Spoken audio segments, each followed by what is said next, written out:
Hey, everybody, Alan Arnett here with another podcast and the blog on alanarnett.com. It is Thursday, October 17th, 2024, and this is episode 5 in the series on the Seven Summits. Started off with an introduction to the Seven Summits, kind of talked about some of the controversy and what's going on, how do you define it, which is a mystery in and of itself. And then talked about the first one, the lowest one. We're going from the lowest to the highest. With started off with Cozy in Australia, which I butchered the name and had a lot of help from around the world on how to say the name Cozy. So I just call it Cozy now, and I'm going to call it good. And then we did Mont Blanc in France and Italy, and I got a lot of feedback. Alan, you don't know what you're talking about. But Mont Blanc's not one of the seven summits. And I talk a lot about that in the episode as well, because it's the highest in Western Europe. Some people include that, especially now that getting to Elbrus is difficult with all the war going on in Ukraine. So anyway, talked about Mont Blanc and then talked about Mount Vinson. And today we're going to talk about Carstensz Pyramid. And so Carstensz has got to be just one of the most unique and exotic of all of the seven summits. It's also called Punka Jaya. I'm sure I got that right. And it's located in New Guinea, Papua New Guinea. It starts off with a really a long trip, almost regardless of where you live, unless you live in Australia, maybe Singapore. But for the United States, you fly to Bali, and then from Bali to Tamika, just a little mining town on the southern coast of New Guinea. Carstensz Pyramid is about 16,000 feet, about 4,800 meters. And of course, the controversy around it is whether that's the seventh or is Cozy the seventh. And I've talked a lot about that in all the other episodes, so I'm not going to go through that today. But I do cover it along with some great pictures on my blog article and also in the YouTube video, where you can see a lot of pictures of this. Obviously, those of you listening to it audio won't be able to see all those pictures. So one of the big challenges is just getting to Carstensz Pyramid. Like I said, it starts off with just some incredibly long flights crossing a lot of different time zones to get down there.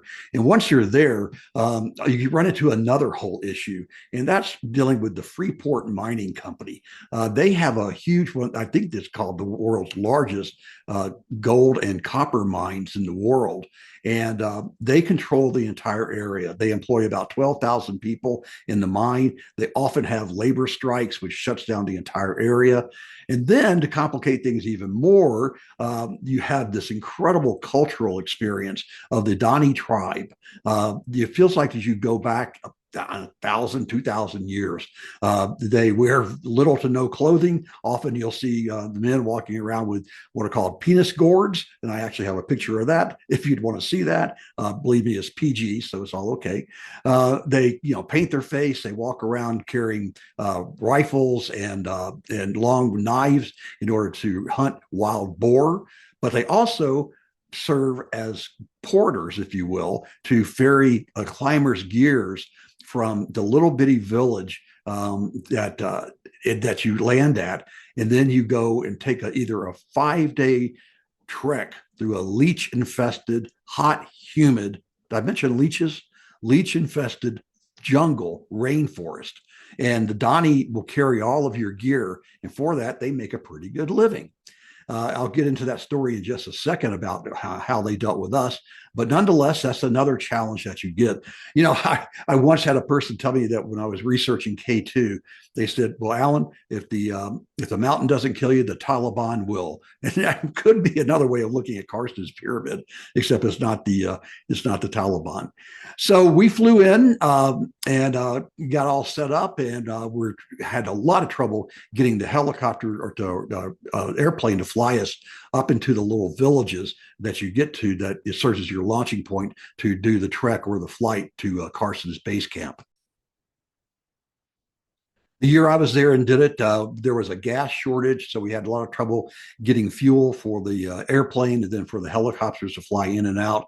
But we ended up taking a Pilates airplane, just an amazing little single engine airplane, and we landed on just a I don't even call it the airplane field strip or a runway. It's just a piece of flat grass, right there in the village of Sugapa.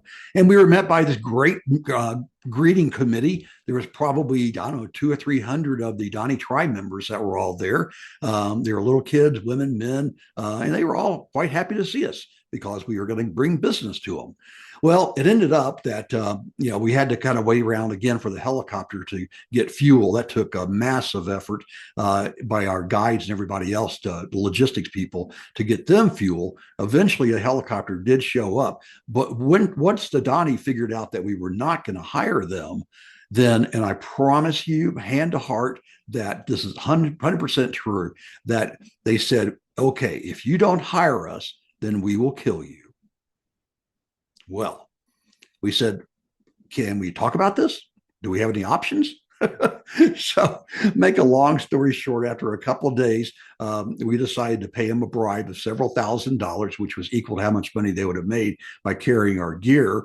And all of a sudden, we were all happy friends again. And so there's a great picture of me sitting up on a hillside in the middle of the tribe members, and we just got along famously. Everybody was happy and smiling once the bribe was paid and nobody got killed. So it's a crazy, crazy place. And we haven't even talked about climbing the mountain yet. But you do have to have a permit from the government, and that's another dicey thing. Just in the last month or so, people have returned after almost 6 years of not climbing Karstens Pyramid, maybe a little shorter, but for various reasons between the mining company and the government, and violence amongst the tribe members and amongst the mining employees, that basically the government shut it down to foreigners to climb. But things have calmed down here in October of 2024, and there have been summits of Karstens this month. And now guide companies are again advertising it pretty much on schedule for 2025. By the way, it was closed completely between 1995 and 2005. So it's not unusual to have that Karstens ends up being the last of the 7 summits simply because of logistics and that, you flat out can't get there. So there's several routes on the mountain, but as usual, one dominates that, and it's called the normal route or the Hares route. There's also an American Direct that goes straight up Karstens head wall. It looks like some pretty gnarly high fifth class rock climbing to me. And then the East Ridge, which is kind of between those two. Of all the 7 summits, the Karstens offers the most technical of any of them. So it's really not the altitude. It's 16,000 feet. It's moderate in altitude, but it's definitely got everything that you want in terms of rock climbing.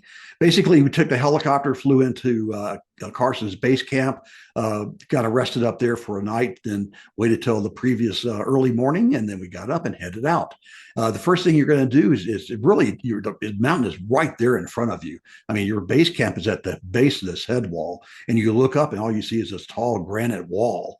But typically ropes are in there, so we just climbed the rock climbing, and it's mid fifth class, 5.6, 5.7 on the Yosemite decimal system, and so you get to the top of the ridge, and then it becomes pretty straightforward, just following the ridge, and until you get to about a 50-foot gap. And so this is the last part that makes Karstens so interesting. The 50-foot gap is, I guess you could go down it. It's probably 300 or 400 feet down. It's like a V notch in the wall. And so I guess you could down climb it and then up climb it, but instead the steel cable has been put across it and rigged across it. And so what we did, what was called a Triolean traverse, and I'll show a video of that. I've got it on the website as well, but it is an incredible experience. You basically clip into the steel cable with a couple of carabiners, double backed onto your harness, and then you just kind of put your feet around it, and you're upside down, hanging like a sloth, and you just pull yourself across this gap. At first, it's pretty easy because you're going down, but then it kind of flattens out, then starts to head back up to the other side of the gap, and now you're pulling with all your might to keep going. And remember, you've got to do exactly the same maneuver when you return on the descent. But that was probably the most fun of the whole thing of doing this Triolean traverse. Today, in 2024, they've changed it up somewhat to where now you hold on to 2 safety ropes on either side of the steel cable, and then you tight rope across it. frankly, I'd rather do the sloth method than the Cirque du Soleil method. But it is what it is. But that's definitely a highlight of this climb, and it's totally unique to the seven summits. None of the other by the normal routes have anything close to this type of rock climbing and the crossing the gaps like this of that width and I guess danger. I guess there's a little bit of danger to it. But anyway, so you end up going just a little bit longer, and you hit the top.